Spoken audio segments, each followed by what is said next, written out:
안녕하세요. 안녕하세요. 저희는 임상화학 동아리 케미의 회장 배한나. 부회장 최슬기입니다. 저희 동아리의 학술제 발표를 진행하기에 앞서 먼저 저희 동아리가 어떠한 동아리인지에 대하여 설명해 드리도록 하겠습니다.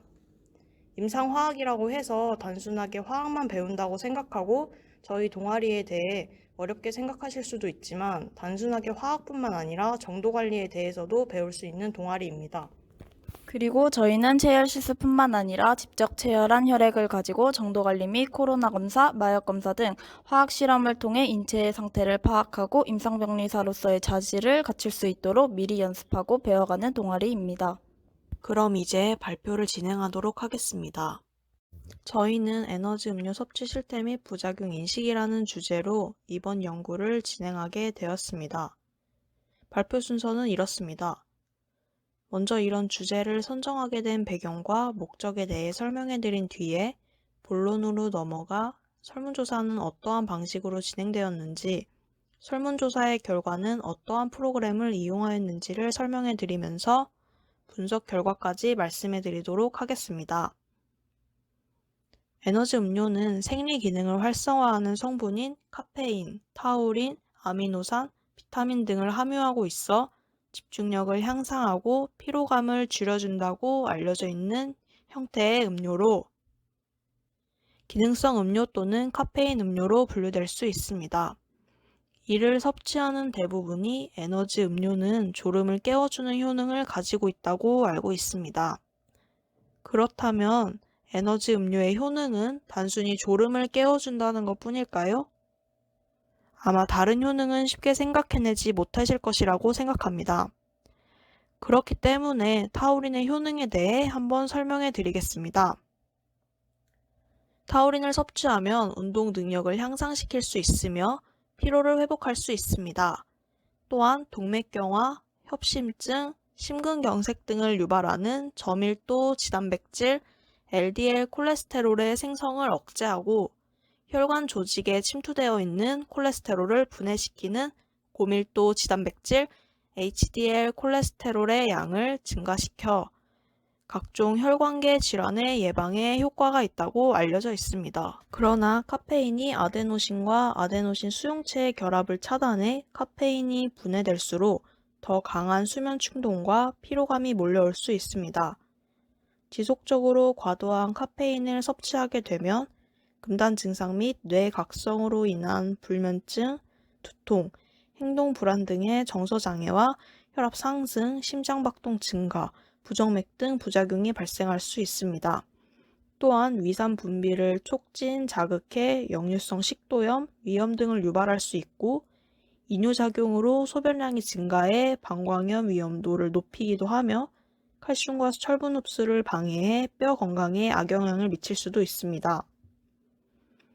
에너지 음료를 섭취하는 대부분이 이러한 부작용을 모르고 섭취하고 있는 것으로 인식됩니다. 따라서 본 연구에서는 대학생의 에너지 음료 섭취 실태와 에너지 음료에 대한 부작용 인식 정도를 파악하여 에너지 음료의 섭취가 사회학적 요소, 음료의 이점과 부작용에 대한 인식과 어떤 연관이 있는지를 알아보고자 합니다. 연구를 진행하기에 앞서 제일 중요했던 것이 설문조사였습니다. 대전보건대학교 임상병리과 학생 181명을 대상으로 설문조사를 실시하여 이루어졌으며 1학년과 2학년은 구글 폼을 이용한 온라인으로 3학년은 지류 설문지를 배포하여 오프라인으로 각각 진행되었습니다. 설문을 진행하기 전 설문 문항과 선행 연구들을 이용해 G파워 3.1이라는 샘플수 계산 프로그램으로 중도 탈락률 10%를 고려한 최저값이 176명으로 산출되어 181명이라는 인원으로 문제없이 분석을 진행할 수 있었습니다. 설문의 1번부터 5번 문항까지는 나이, 학년, 성별, 주관적인 건강 상태 등의 사회학적 요소를 조사하였습니다. 6번 문항을 통해 학생들의 에너지 음료 섭취 실태를 조사하였고, 섭취하는 학생들은 6번의 하위 문항을 통해 주로 섭취한 에너지 음료의 종류, 섭취 목적, 효능과 부작용의 경험 유무 등을 조사하였습니다. 그리고 7번과 8번 문항을 통해 에너지 음료에 대한 효능과 부작용의 인식을 조사하였고 9번, 10번, 11번 문항을 통해 앞으로의 섭취 의향을 조사하였습니다. 진행한 설문조사의 결과를 바탕으로 SPSS 22 버전, 자모비 1.2.27 버전의 통계 분석 프로그램을 사용하여 분석하였습니다. 연속형 변수에는 t테스트를, 범주형 변수에는 카이-제곱 검정을 시행하였으며 신뢰도 분석인 코로비치 알파 테스트를 시행하였습니다. 유의 수준은 0.05를 기준으로 하였습니다. 앞서 보이는 화면과 같이 분석한 것을 확인할 수 있습니다. 다음으로 앞서 설명드렸던 프로그램을 통해 분석된 결과를 보여드리겠습니다. 총 참여 인원 181명 중 과반수가 여자였으며 직업이 없었고 3학년이었으며 20세 이상부터 22세 미만이었던 것을 확인할 수 있었습니다. 에너지 음료 섭취군은 62.98%로 비섭취군보다 많은 수가 해당하였으며 전체 인원 중 부작용을 경험해봤다는 군이 80%로 무경험자의 4배에 해당했습니다. 또한 부작용을 경험했다는 군이 경험한 부작용 종류는 심박동 증가가 36.76%로 가장 많은 비율을 차지하였으며 불면증, 소변량 증가, 혈압 상승, 불안감, 기타의 순으로 많았던 것을 확인할 수 있습니다. 다음은 에너지 음료 섭취군 114명을 대상으로 조사한 결과입니다. 에너지 음료를 섭취하는 이유로 졸음 해소가 86명, 즉 41%로 가장 많았으며 시험기간 19.7%, 피로회복 13.1%, 맛있어서 9.8%, 부작용이 없어서 8.2%, 기타 8.2%의 순으로 나타났습니다. 비섭취군 67명을 대상으로 섭취하지 않는 이유를 조사한 결과 먹을 필요성을 느끼지 못해서 섭취하지 않은 사람이 63.34%로 가장 많았고 평소에 잠을 잘 자지 못해서 18.18%, 부작용 때문에 15.15%, 기타 3.30% 순으로 나타났습니다. 다음은 에너지 음료 섭취 유무에 따라 분석한 결과입니다. 세 가지 질문에 대한 통계 분석을 통해 각각의 인자에 영향을 주는 정도를 알아보고자 t테스트와 카이-제곱 검정을 시행해 나온 의미 있는 결과는 다음과 같았습니다. 섭취군과 비섭취군의 주관적인 건강 상태를 비교해 보았을 때 섭취군은 3.61, 비섭취군은 3.24로 섭취군의 주관적 건강 상태가 비섭취군보다 좋다고 생각한다는 결과를 나타냅니다. 두 번째 그래프는 부작용 인지 후 섭취 의향에 대한 결과입니다.